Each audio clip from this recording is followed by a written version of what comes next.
I do think we need to think about what he would want and how you would want us to also care for him if he did get worse. I hope he will get better, but we do need to think about, the different possibilities of what might happen so that whichever eventuality, we look after him the best way possible for him. Okay. Yeah. Would it be okay if we talked about that now? Do you have any questions so far? Because I've already told you quite a bit. At the moment, he is doing okay. You just want to go through if he gets worse. Yeah, if that's okay. Okay, I am sorry that we're doing this over the phone. I know it's really hard to have these conversations like this and not in person, and I would never want to do this without seeing you, but unfortunately, this is the situation we're all finding ourselves in. So I know. It's hard for us not to be able to come in and see him as well, because we need to see him every day. So I know it's hard, all this lack of contact. Yeah. So, by the way, if when we're talking, I can't, we're not with each other. So, if you do want me to pause or you do want to just take a minute, that's fine. I'll just stay on the phone and you can take the time you need if you just need to sort of think for a moment. So, thank you. So, did he ever talk to you about the kind of treatment he would want if he got seriously ill? Well, no, but I think he would want everything done. He's not that old, and before this, he was, he'd got a few problems, but in pretty good shape, really. All right. So if I can just talk to you about the different options for treatment that we think would benefit him, is that okay? Yeah, sure. Yeah. So I think despite what we're doing now and despite us trying our very best, there is a chance his breathing could get worse. If things do unfortunately get worse, I've discussed with my consultant as well, and we think he may benefit from a different type of oxygen mask which pushes air into the lungs. Essentially what it is, it's a very tight fitting mask, and the oxygen is delivered to the lungs under very high pressure. Sometimes that can be quite uncomfortable, and patients don't always tolerate it. But if your dad doesn't do as well on the standard oxygen, we think we should try this to see if it helps get more oxygen into the body and see if he can manage with it. What are your thoughts? That sounds like a good idea. Okay. If you need them.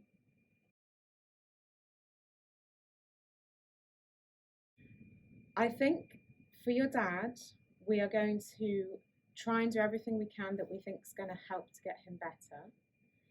But we do have to consider that he may become sick enough to die. I'm really sorry to say that to you now, and I'm really sorry I'm saying it to you over the phone, but that is a possibility. I mean, you're not talking to me now because you think he is going to die, are you? No, not at this point, but I think it's something that could happen. Are you okay? Yeah. Are you okay for me to continue, or do you need a minute? Okay. So, I think unfortunately, if your dad did continue to get worse, despite all our treatments and all our sort of best efforts possible, I don't actually think for your dad's case, putting him on a ventilator would stop him from dying. What you're saying, you wouldn't put him on a ventilator? I don't think it would change the outcome, no. But they put people on ventilators all the time and they get better. I mean, why wouldn't you do that? Why wouldn't you do everything you can? So I want to give your dad the absolute best treatment I can for him. And I will do everything I can to get him well that I think is going to work. Your dad, unfortunately, has other things going on in the background. So his heart is not as good as it once was when he was a bit younger, because he has had a heart attack and he has got other heart conditions. And again, you mentioned he had COPD, and his lungs are not as strong as someone else who doesn't have these issues. It works sometimes, though, doesn't it? Isn't there? I mean, for patients who have not a lot else going on, and we think that there's a chance that their lungs can recover and their heart can cope with it all, then yes, some patients do improve. Even those that are pretty fit to start with often don't improve, and many of those patients do die. So for someone who is already not, unfortunately, so strong and has got other medical things going on, putting him on a ventilator, I really don't think, and I have talked to my consultant, it's not my decision alone, and the rest of the team. I don't think it would change the outcome here. I'm fairly certain of that. It doesn't mean that we're not trying our best. We are trying our absolute hardest for him. I just don't want to do something for him that I think is not going to work, and to put him through something that I don't think is going to benefit him. Okay, so he wouldn't, if he gets worse, he won't go to intensive care. No, I don't think it would be of any benefit to him. This is worst case scenario that I just have to talk through with you. I'm so sorry I have to have this conversation with you, but that's just, the situation we find ourselves. We have to plan ahead.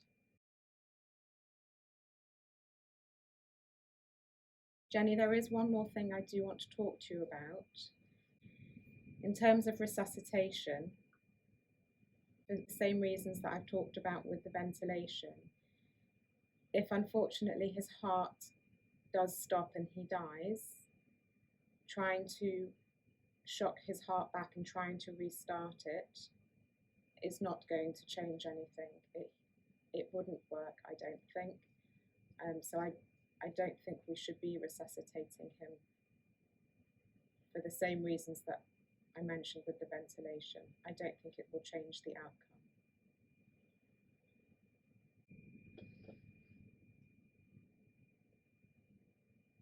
But I mean, if there's a chance it would help him get through that, surely you should try. If we were to try and restart your dad's heart, it wouldn't change what's going on in his lungs and the rest of his body. And because if he does die, it will be because of everything else going on in his body. Restarting the heart is not going to change any of that.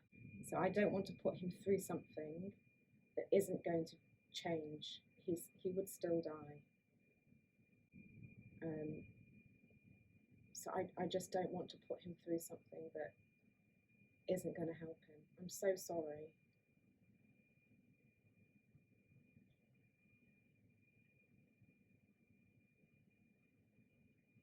I mean, if you're sure it wouldn't help him,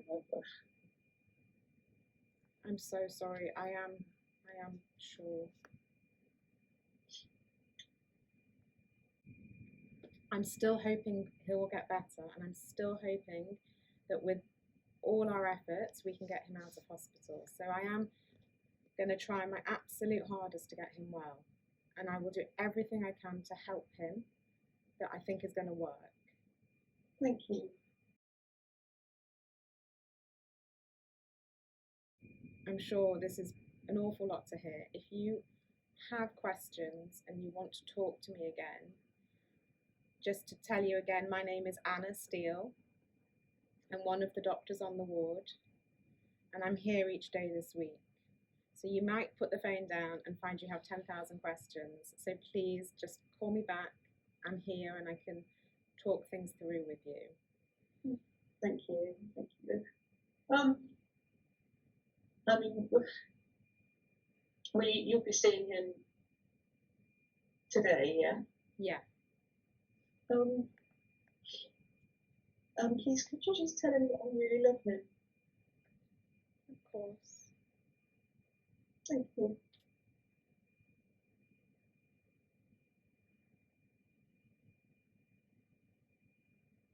You're okay.